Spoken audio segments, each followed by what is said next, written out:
morning, dear student. Today we are moving towards the last lecture of unit number 5. Okay.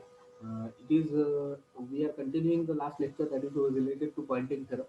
कल के lecture में अपन ने देखा था कि पॉइंटिंग थ्योरम क्या है और वो किस तरीके से काम करता है. ठीक है. आज के लेक्चर में अपन देखने वाले हैं कि पॉइंटिंग थ्योरम पर से जो वेक्टर रिप्रेजेंट होता है पॉइंटिंग वेक्टर वो क्या है और इलेक्ट्रोमैग्नेटिक वेव अगर किसी डाइलेक्ट्रिक मीडियम में से प्रोपोगेट होती है तो उसके ऊपर किस तरीके का एक इक्वेशन अपन क्रिएट कर सकते हैं. ठीक है. तो पहले अपन देखते हैं concept that is called as a Poynting vector. अब अपन ने कल ही बोला कि पॉइंटिंग क्या है, तो एक पॉइंटिंग एक साइंटिस्ट का नाम है जिसने ये चीज इवॉल्व की थी कि जैसे अगर वोल्टेज और करंट का अगर मल्टीप्लीकेशन दिया जाए तो वहां से जो एनर्जी जनरेट होती है उसको अपन पावर बोलते हैं.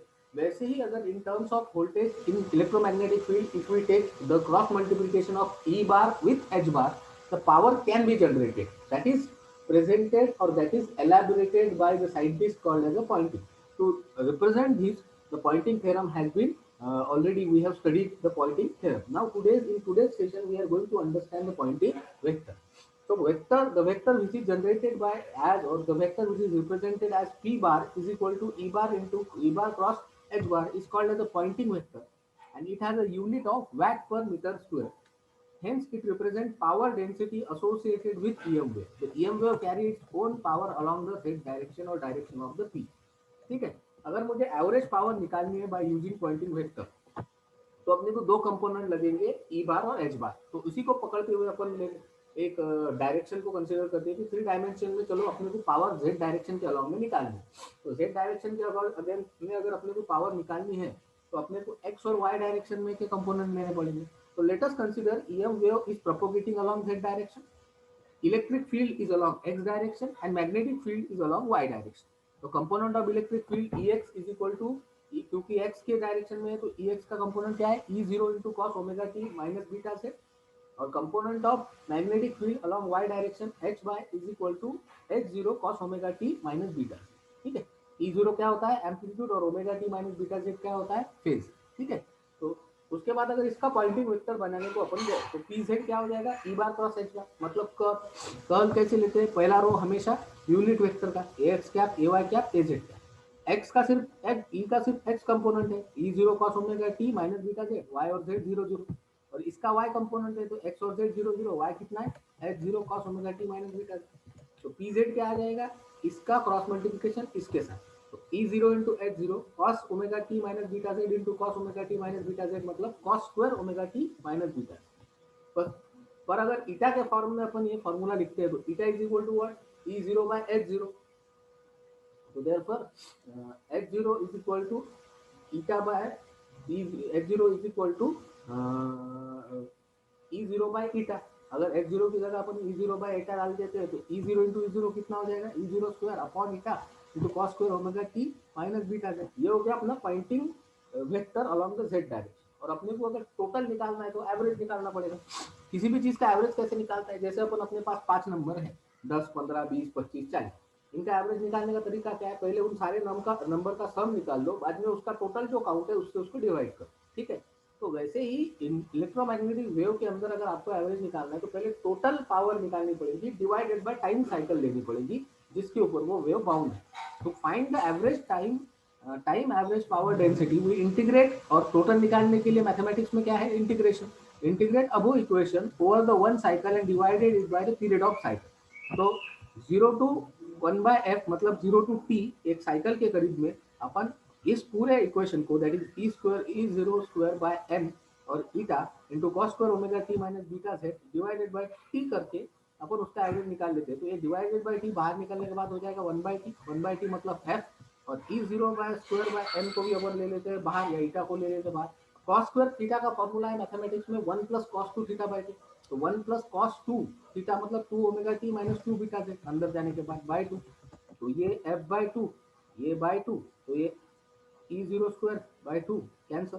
तो ये टी वैसे तो वैसे और sine cos two theta minus two Z. तो इसको अपन कैसा लिख सकते हैं, इसको लिख सकते हैं अपन इंटीग्रेशन के बाद इंटीग्रेशन ऑफ कॉस क्या होता है sign to omega T minus two beta Z. Omega मतलब क्या होता है 2 पाई एफ. तो 2 into two pi F by T minus two beta Z. अगर एफ की जगह 1 बाय एफ डाला अपन ने तो यहाँ पर टी की जगह 1 बाय एफ डाला तो ये 1 बाय कैंसिल. तो यहाँ पे बचेगा 4 पाई और साइन 4 पाई का वैल्यू कितना होता है सॉइन 4 पाई इज इक्वल टू 0, तो ये वाला टर्म हो जाएगा 0, तो टी की जगह पर कौन आ जाएगा 1/f, तो ये 1/f, ये एफ कैंसल, तो टोटल में बचेगा कितना E0² by 2 theta is the average power generated by using the Poynting. ठीक है, इस तरीके से एवरेज पावर को क्या कर सकते हैं अपन पॉइंटिंग वेक्टर से जनरेट कर सकते हैं।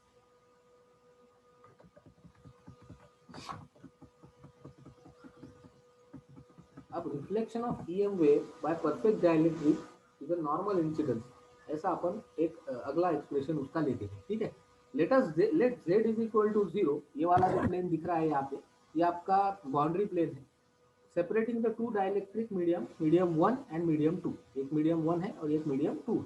ठीक है, when EM wave is traveling along the one direction strikes the upon second medium, the electric field intensity is along z direction and magnetic field वही अब तो बोला कि magnetic field intensity along y direction, let EI मतलब incident electric field and EF be the component of that, so it can be written as EI is equal to eta into HI, क्योंकि eta का formula क्या है n into E by ER is equal to eta into H1, ET is equal to eta 2 into HT। अब ER को पहला eta क्यों दिया अपन ने, ER मतलब रिफ्लेक्टेड और ET मतलब ट्रांसमिटेड, तो पहले रिफ्लेक्ट होगा बाद में बचा हुआ ट्रांसमिट होगा। ठीक है, तो अकॉर्डिंग टू बाउंड्री कंडीशन क्या है EI plus ER is equal to ET, तो EI प्लस ER का वैल्यू कितना है ET, तो HI प्लस HR कितना आ जाएगा HT। अब इसको लेके अपने को इक्वेशन को सॉल्व करना है, आप इतना इक्वेशन पहले ध्यान से पढ़ो या ध्यान से समझने की कोशिश करो, तब तक के मैं आपको टाइम देता हूँ and by that time I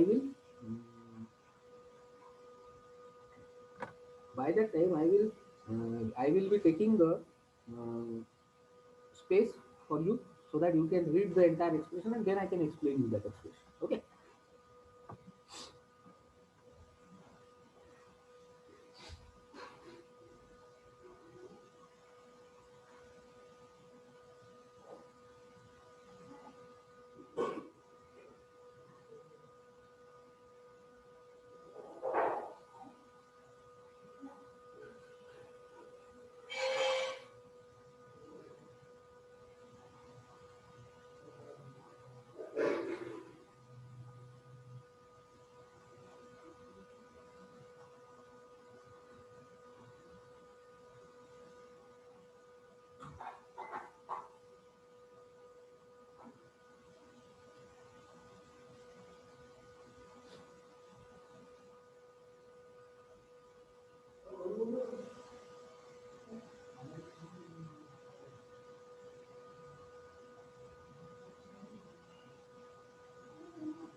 Hope you have gone through the expression in detail।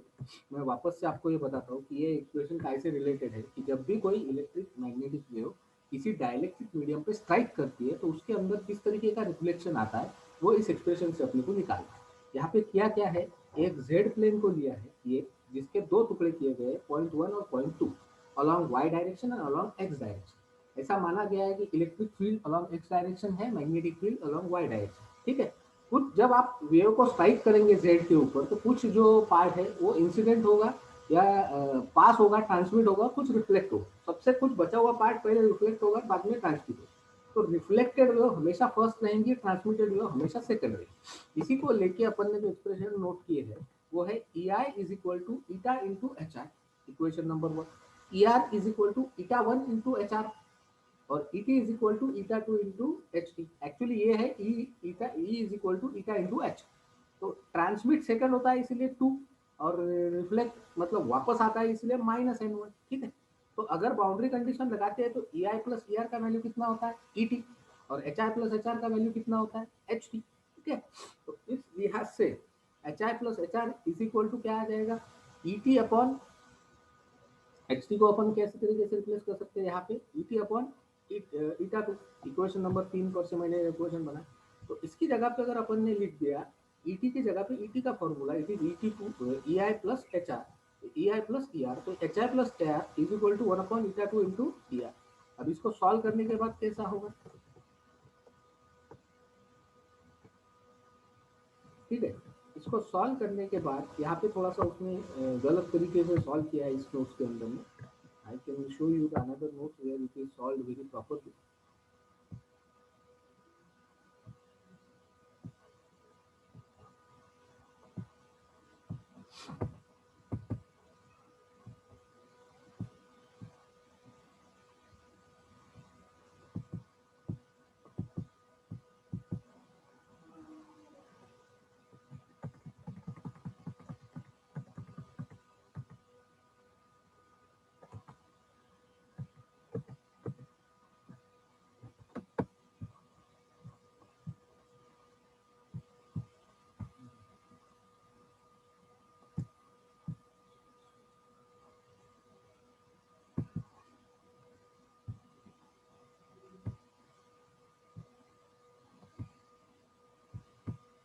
ठीक है, तो यही क्वेश्चन में देखो यहाँ पर उसने प्रॉपर तरीके से सॉल्व किया है.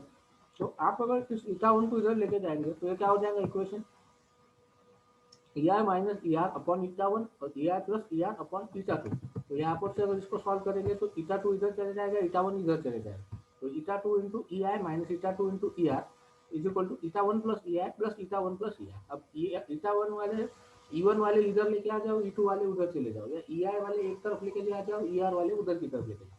तो ईटा वन ई आई इधर आने के बाद हो जाएगा माइनस ईटा वन ई आई और ईटा टू ई आई. तो eta two E I minus eta one E I is equal to eta one E R plus eta two E R. तो यहाँ से ई आई कॉमन निकाल जाएगा, eta two minus eta one.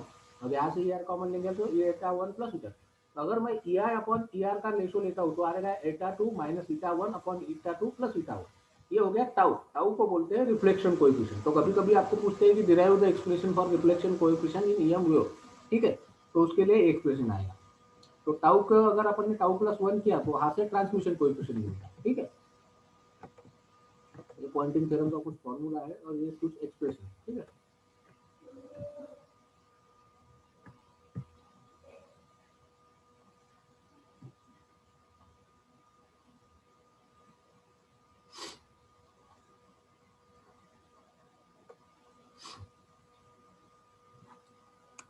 आप अगर इस new news का पूरा एनालिसिस करते हैं तो सबसे इम्पोर्टेंट चीज़ ये है कि इस यूनिट में अगर 4 क्वेश्चन मुझे निकाल के देना है आपको, तो सबसे इम्पोर्टेंट क्वेश्चन है पॉइंटिंग थ्योरम. या तो उसका थ्योरम पूछा जाएगा या उसका वेक्टर पूछा जाएगा.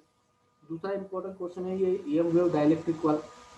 तीसरा इम्पोर्टेंट क्वेश्चन है कि किसी भी फील्ड का, चाहे वो डायइलेक्ट्रिक में हो, फ्री स्पेस में हो, सुपर कंडक्टर में हो, वेव इक्वेशन पूछ सकते हैं. और चौथा है अल्फा और बीटा के एक्सप्रेशन. ठीक है, और रेयर केस में एक आधा न्यूमेरिकल भी पूछ जाते हैं. क्या कभी कभार एक आधा न्यूमेरिकल, और न्यूमेरिकल बहुत आसान है, जो अपन ने 4-5 न्यूमेरिकल देखे हैं वही बार बार पूछे जाते हैं पेपर के. ठीक है, तो आपको इस तरीके से इसको क्या करना है, prepare.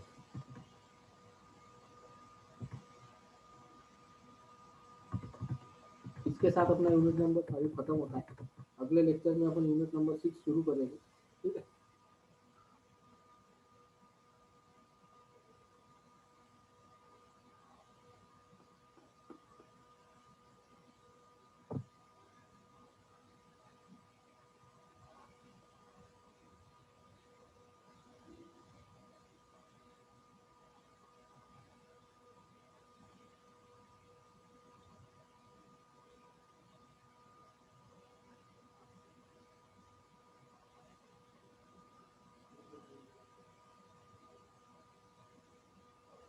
I want you to see the expression.